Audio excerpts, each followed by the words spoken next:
Hello friends, ये नुआ video को पुणी आपन को स्वागत। ये आम स्ट्रेट लाइन को पुणी आगू आगू को जीवा किछि गोटे नुआ कथा शिखा। गोटे उदाहरण दे ये बहुत सुंदर उदाहरण देवी बेंगर उदाहरण आम से गोटे स्लोप विषय जापर।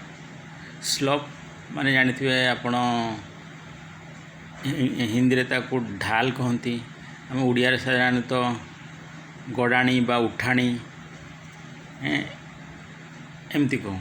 आपड़ रास्ता देखिए, रास्ता तो गोटे गड़ाणिया रास्ता कि गोटे उठाणिया रास्ता से स्लोप से एक्जाक्ट से टर्म गोटे आस। तो आम से ग्राफ रे देखा, ग्राफ रे केमती आम एटा को दर्शाई परिबा। तो आम से एग्जांपल जिते नबा, आम जानी जे वाई रो वैल्यू एक्स उपर जो डिपेंड करे, मानकर वाई इक्वाल टू एक्स, अर्थात एक्स रो वैल्यू तो 1 हम, वाई रो वैल्यू को 1 हम। आम सेटा को लेकिन आगू बढ़िया।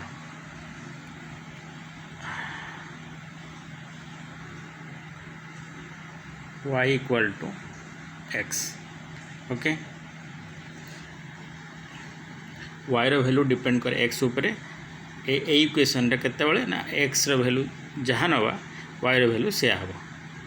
तो आम जदि एपटे ए टेबल एक्स एपट वाई नवा, एक्स रो वैल्यू 0 हेले वाई रो वैल्यू 0 हम। एक्स रो वैल्यू 1 हेले वाई रो वैल्यू 1 हम। सेमती 2 नेले वाई रो वैल्यू 2 हम। सो ऑन 3 3 4 4 एमती चलो। सो तेणु आम जो तो ग्राफ रे सेटा को आंकिवा, ग्राफ रे ड्रॉ करवा, x axis y axis coordinate नहीं, ओके। हॉरिजॉन्टल लाइन को आम मैथमेटिक्स रे एक्स एक्सिस नौ, देन एक्स एक्सिस नहीं जाए,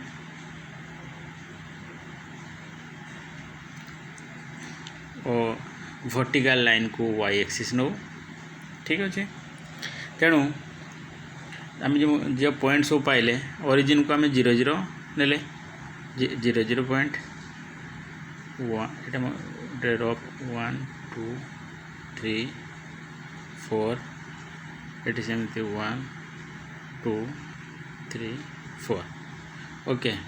0 0 तो ओरिजिन रहिबो, 1 1 पॉइंट एठी आसीबो, 2 2 पॉइंट एठी आसीबो, 3 3 पॉइंट सेमती एठी आसीबो, 4 4 एठी आसीबो। आम यदि रफली सेटा को लाइन काटिबा, प्राय सेटा एमती हम, गोटे लाइन एमती रहिबो, 0 दे पास करिवो, ओके।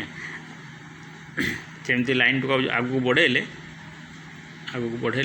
एमती ही पास कर, ओके। तो आमर यही ग्राफ रु आम किसी इनफॉरमेशन पाई परिबा, ओके। जब देखंतु आम बर्तमान 2टा पॉइंट नवा, मानकर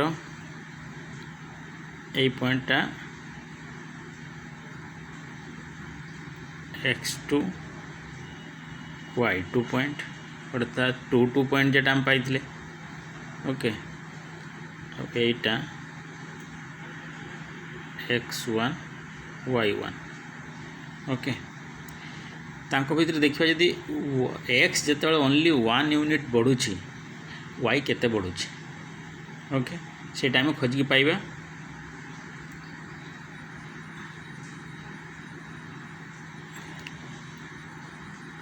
तो डिफरेंस आम देखा केमती पाइबा, डिफरेंस केमती हो ना y2 minus y1 divided by x2 minus x1, okay. ता डिफरेंस y डिस्टेंस देखा, y केते y2 रो डिस्टेंस पाई गले, y2 माइनस y1 सेमती x2 रो difference x2 minus x1, okay.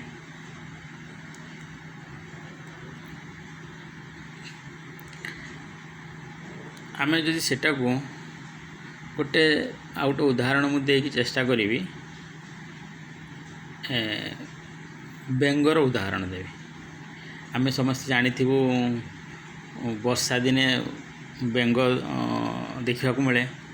मनकर आम घर पाख घर को लगिकी दुईटी सीढ़ी पड़ी रही। Okay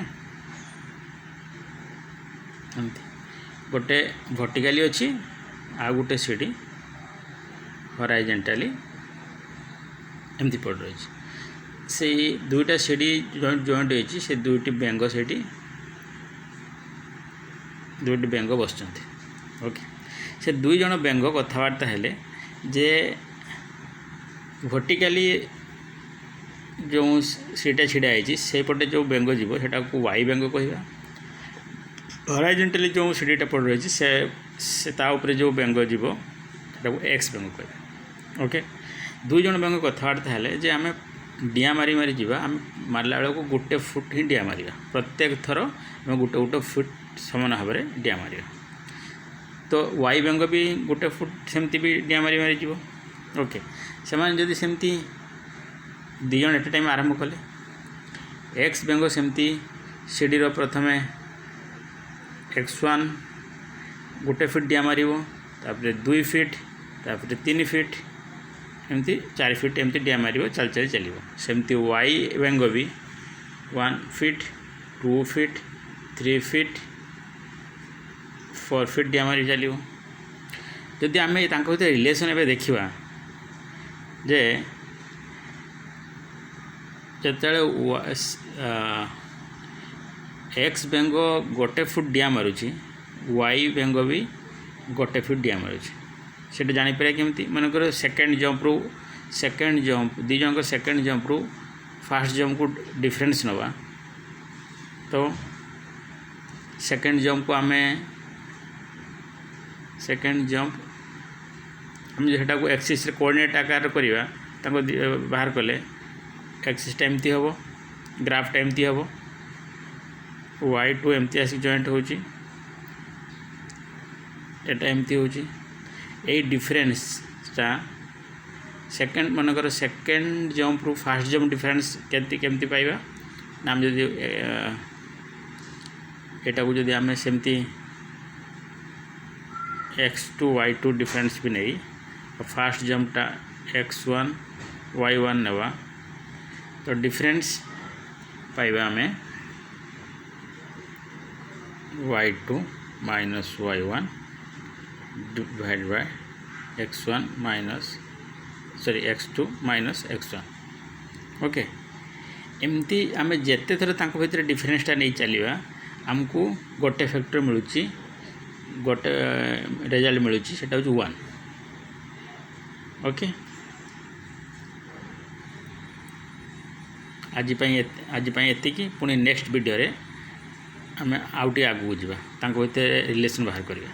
thank you bye bye.